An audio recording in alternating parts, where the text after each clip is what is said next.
Bonjour, l'actualité nationale que nous démarrons par la phase de régularisation des parrainages pour les 23 candidats recalés lors du premier tour de l'élection présidentielle ce mardi 9 janvier au Conseil constitutionnel. Le redouté doublon, source de préoccupation majeure, plane sur le processus de vérification des parrainages des 23 candidats. Cela est particulièrement crucial pour les candidats influents ayant une base solide à travers le Sénégal, risquant paradoxalement de manquer cette présidentielle en raison d'un doublon venu d'ailleurs. Les candidats éligibles à cette régularisation sont ceux dont le total des parrainages valides et des doublons externes atteint le seuil minimal requis. Ce seuil est établi à 44 231 parrains au niveau national et ou au minimum de 2000 parrains dans au moins 7 régions. Les doublons externes se réfèrent aux parrainages invalidés en raison de la présence des mêmes parrains sur des listes déjà vérifiées. Pour le second tour de contrôle des parrainages en vue de la présidentielle du 25 février 2024, voici l'ordre de passage des candidats ce mardi 9 janvier 2024. El Hadji Moustapha Diouf a été recalé après vérification au deuxième tour. Rose Wardini passe au deuxième tour avec 45 031 parrains. Idrissa Seck aussi a validé au deuxième tour avec 45 768 parrains. Aliou Momodou Dia, candidat du PUR, valide aussi au second tour avec 48 362 parrains. Le candidat Serigne Mboup valide son parrainage au second tour avec 53 553 parrains. Pape Djibril Fall a validé au second tour avec 47 223 parrains. Mamadou Lamine Diallo de Tekki passe avec 48 961 parrains validés au second tour.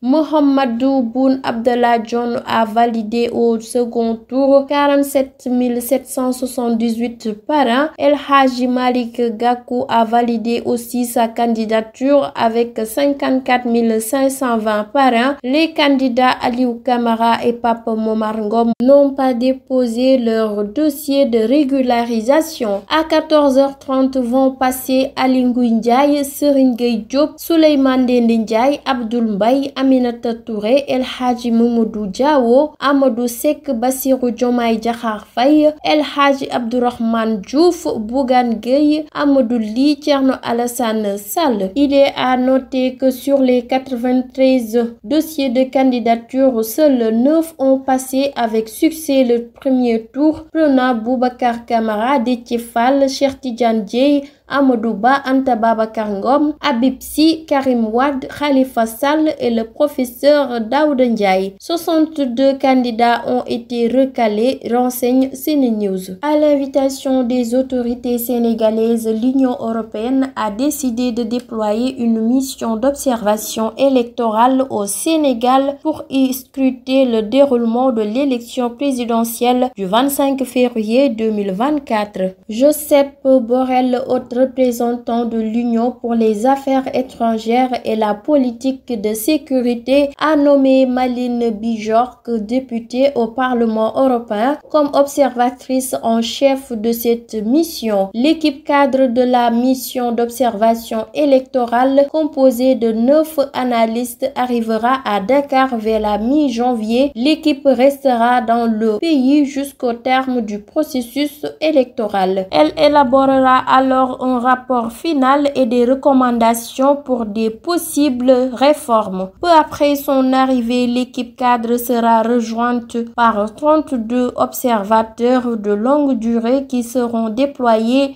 dans tout le pays. 64 observateurs de courte durée renforceront ces équipes et seront également déployés dans tout le pays à l'approche de la date du scrutin, informe Sénégo. L'actualité nationale que nous terminons à Fatick. Le président de la République Macky Sall a officiellement lancé ce lundi au stade Massène Sène de Fatick la 12e édition du Festival national des arts et cultures FESNAC, dont le thème est Macky, les arts et le patrimoine. La cérémonie s'est déroulée en présence du ministre marocain de la Jeunesse, de la Culture et de la Communication, Mohamed Merdi Ben Saïd, de l'ambassadeur du Royaume chérifien au Sénégal, Hassan Nassiri, ainsi que du ministre gambien de la Culture, Ahmad Ba. L'exécution des hymnes nationaux du Maroc et du Sénégal a donné le top départ de cette cérémonie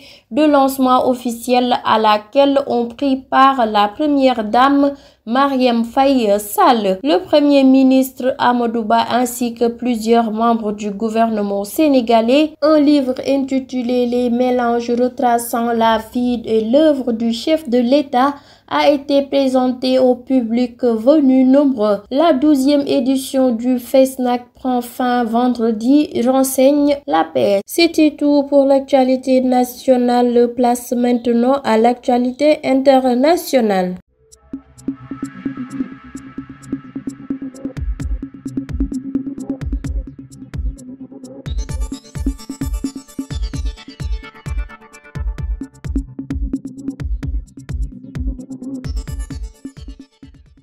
L'actualité internationale que nous démarrons au Nigeria, les bureaux du groupe détenu par le milliardaire Aliko Dangote ont été visités par la commission chargée des crimes économiques et financiers. Dans le cadre de son enquête élargie sur les malversations de l'ancien gouverneur de la Banque centrale accusé de fraude et de mauvaise gestion, informe RFI. Il est notamment soupçonné d'avoir permis à certaines industries d'emprunter des dollars à un taux de change extrêmement favorable.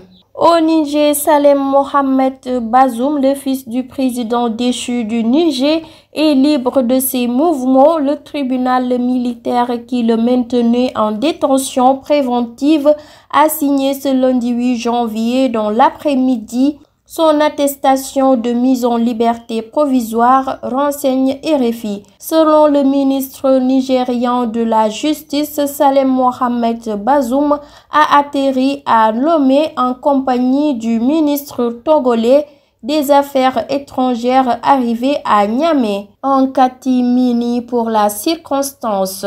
Comme son père et sa mère, il est inculpé pour complot ayant pour but de porter atteinte à l'autorité de l'État. L'actualité internationale que nous terminons en France, Elisabeth Borne a présenté lundi la démission de son gouvernement après s'être entretenue lundi après-midi à l'Élysée avec Emmanuel Macron qui devrait, selon des sources proches de l'exécutif, nommer le jeune ministre de l'Éducation Gabriel Attal pour lui succéder à Matignon, informe France 24. C'était tout pour l'actualité internationale. Merci de suivre sur Sunugal ci Kanam. Je vous donne rendez-vous demain pour d'autres informations. Mais d'ici là, prenez bien soin de vous.